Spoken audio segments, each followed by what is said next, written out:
میں آزاد پاکستان میں پیدا ہوا تھا، میرے ماں باپ غلام ہندوستان میں پیدا ہوئے تھے، اور جب ہندوستان کی ہم غلامی کر رہے تھے تو 2 دفعہ جب برطانیہ نے 2 جنگوں کے اندر شرکت کی، پہلی جنگ عظیم اور دوسری جنگ عظیم، لاکھوں لوگوں نے یہاں سے لڑے اور انگریز کے لیے قربانیاں دی، لیکن کبھی ان کو کسی نے نہیں پوچھا، نہ کبھی ان کا شکریہ ادا کیا گیا، کیونکہ ہندوستان غلام تھا، غلاموں کی کوئی عزت نہیں ہوتی۔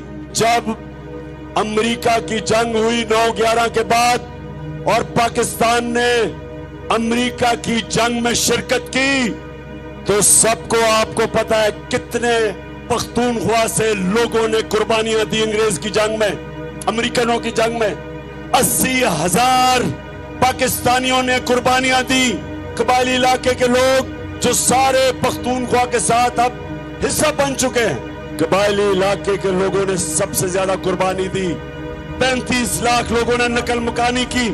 کیا کسی نے پاکستان کا شکریہ ادا کیا؟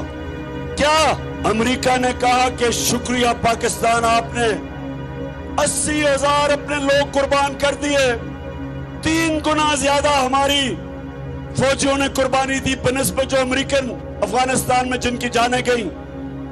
کسی نے شکریہ ادا نہیں کیا، بلکہ وہاں سے آوازیں اٹھی امریکہ سے کہ پاکستان کی وجہ سے وہ جنگ نہیں جیت سکے افغانستان میں۔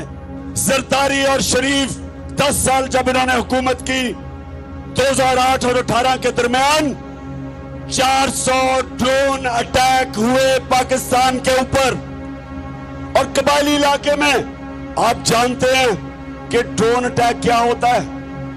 4000 میل دور بیٹھ کے ایک کمرے کے اندر کمپیوٹر گیم کھیلی جاتی ہے، بٹن دبا کے ایک آدمی بیٹھا ہوتا ہے، سامنے کمپیوٹر سکرین ہوتی ہے اس کے، یہاں سے اس کو پیغام جاتا ہے کہ جی اس ایریا میں دہشت گرد ہے۔ 4000 میل دور بیٹھ کے وہ بٹن دباتا ہے، بم گرتا ہے، نیچے کون مرتا ہے کبھی کسی کو پتہ نہیں چلا۔ لیکن سنیں ذرا میری بات، وہاں عورتیں بچے مرے، بزرگ مرے۔ ایک جگہ انہوں نے ڈرون اٹیک کیا پجوڑ میں، 64 بچے مدرسے میں مر گئے، 64 بچے۔ ایک جگہ وزیرستان میں ڈرون اٹیک ہوتا ہے، 7 لوگ مر جاتے ہیں، جو زخمی ہوتے ہیں ان کی چیخوں کی آوازیں، لوگ آتے ہیں ان کو بچانے کے لیے، دوسرا ڈرون اٹیک ہوتا ہے، 7 اور لوگ مر جاتے ہیں۔ صبح تک لوگ ڈرتے ہیں جاتے ہوئے قریب، جو زخمی ہیں ان کی آوازیں آ رہی ہوتی ہیں، صبح کو لوگ بچانے جاتے ہیں، پھر ڈرون اٹیک ہوتا ہے، 7 اور مر جاتے ہیں، 21 لوگ مرتے ہیں۔ شادیوں پہ ڈرون اٹیک، جنازوں پہ ڈرون اٹیک۔ اور آپ جانتے ہیں کہ ایک دفعہ نہ زرداری کے منہ سے ایک آواز نکلی، اور یہ گیدڑ نواز شریف کے منہ سے ایک دفعہ، ان میں اتنی جرأت نہیں تھی کہ امریکنوں کو کہتے کہ یہ سارے انسانی حقوق کے خلاف ہے، دنیا کا کوئی قانون اجازت نہیں دیتا کہ آپ فیصلہ کریں مجرم کون ہے اور آپ ہی اس کو قتل کر دیں۔ جج، جوری، ایکسیکیوشنر، دنیا کا کوئی قانون اجازت نہیں دیتا، لیکن اس ملک پہ جن کے لیے ہم جنگ لڑ رہے تھے، 400 ڈرون اٹیک ہوئے، ایک دفعہ ان دونوں نے جرأت نہیں کی امریکہ کو کہنے کے لیے کہ کیا آپ اپنے ملک میں دہشت گرد کے اوپر ڈرون اٹیک کریں گے؟ جرأت ہی ان میں کیا؟ ان میں یہ جرأت تھی برطانیہ کو کہنے کے لیے کہ لندن میں ہمارا بڑا دہشت گرد جس نے ہزاروں لوگوں کو قتل کروایا، کیا ہمیں اجازت دیں گے ڈرون اٹیک کر کے اس کو مارے؟ तो अगर अपने मुल्क में आप हमें कहते हैं कि अदालत में जाके साबित करो वो दहशतगर्द है, तो हमारे मुल्क में आपने कैसे आपने 400 ड्रोन अटैक किए, बेकसूर लोगों को मारा, औरतें बच्चों को मारा,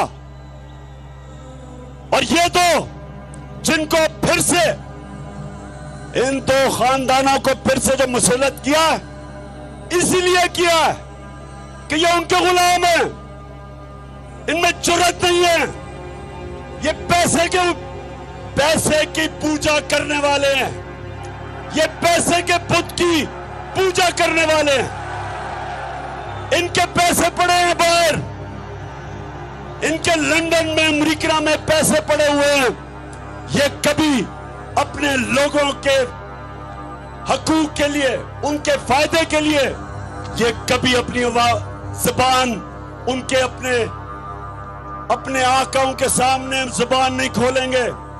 इसलिए इनको लेके आए, इसलिए इनको पाकिस्तान पे मुसल्लत किया, क्योंकि इनको पता था कि इमरान खान ना इनको बेच देगा, ना यहां से उनकी किसी जंग में शिरकत करेगा, ना वो अपने मुल्क के मफादात को उनके लिए कुर्बान करेगा, अपने लोगों के फैसले करेगा, क्योंकि इमरान खान का जीना मरना पाकिस्तान में है। इसलिए नौजवानों, ये साजिश की गई।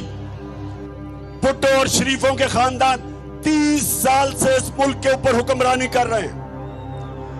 इनकी वजह से आज शहबाज शरीफ कहते हैं जी हम तो बेकारी हैं, इसलिए गुलाम हैं। हमारा जो नजरियाती लीडर इलामा इकबाल थे, उन्होंने तभी कह दिया था हमने इकबाल का शाहीन बनना है, हमने वो लोग बनने हैं जिन्होंने दुनिया की इमामत करनी है। अल्लाह ने इंसान के हाथ में ये चीज छोड़ दी है कि वो या परवाज कर सकता है और वो या जमीन के ऊपर रेंग सकता है। अल्लाह ने कुरान में कहा है कि इंसान जब ऊपर जाता है तो फरिश्तों से ऊपर चला जाता है, और जब वो नीचे गिरता है तो जानवरों से नीचे चला जाता है। ये जो ऊपर बैठे हुए हैं ये जानवरों से नीचे चले गए हैं। एक जानवर भी उतना खाता है जितना उसकी भूख होती है, इनका तो पेट ही नहीं भरता। मेरे पाकिस्तानियों, हमने इनका मुकाबला करना है, अपने मुल्क को बचाना इन चोरों से, अमेरिकनों के गुलामों से, और आपने सबने मेरे साथ निकलना है। कौम के ऊपर अटैक हो जाए, बमबारी हो जाए, जापान के ऊपर एटम बम गिर गया, कौम फिर भी खड़ी हो जाती है, अपने पैर पर फिर भी खड़ी हो जाती है। अफगानिस्तान में कितनी 40 साल से इंतशार है, फिर भी वो कौम तकड़ी है। जब एक कौम की आप इखलाकियात खत्म करते हैं, कौम मर जाती है। जब एक कौम अच्छे और बुरे की तमीज खत्म करती है, कौम मर जाती है। कौम पहले इखलाकी तौर पे मरती है, फिर माशी तौर पे मरती है। 60% कैबिनेट जमानत के ऊपर है। जिस मुल्क में इस तरह के लोगों को बड़े बड़े ओहदों पे बिठा दिया जाए, उस मुल्क की इखलाकियात तबाह हो जाती है। कौन मेहनत करेगा? क्यों नौजवान 14 साल पढ़ाई करे, सुबह से लेकर शाम तक मेहनत करे, जब चोरी में और करप्शन में पैसा बन जाता है, इससे कौमें तबाह होती हैं। चाइना जब उठा और आज दुनिया में सबसे तेजी से तरक्की कर रहा है, 450 वजीरों को उसने करप्शन में पकड़ा। कोई कौम तरक्की नहीं कर सकती जब तक उसकी अखलाकियात ऊपर ना हो। इसलिए हमारे नबी सल्लल्लाहु अलैहि वसल्लम ने मदीना में अमर बिल मारूफ, उन्होंने अपनी कौम को कहा कि तुम हक और सच के साथ खड़े हो, तुम अच्छाई के साथ खड़े हो और बुराई और बातिल के खिलाफ जंग लड़ो। ये हुक्म है अल्लाह का, ये कुरान में है, अमर बिल मारूफ। इसके ऊपर एक माशरा खड़ा होता है, तो जब माशरे के बड़े बड़े होते उसके बड़े बड़े मुल्क के मुजरिम ले ले, वो माशरे का कोई मुस्तकबिल नहीं है। दुनिया के सबसे अजीम लीडर मोहम्मद सल्लल्लाहु अलैहि वसल्लम के उम्मती हैं। हमें कोई खौफ नहीं है।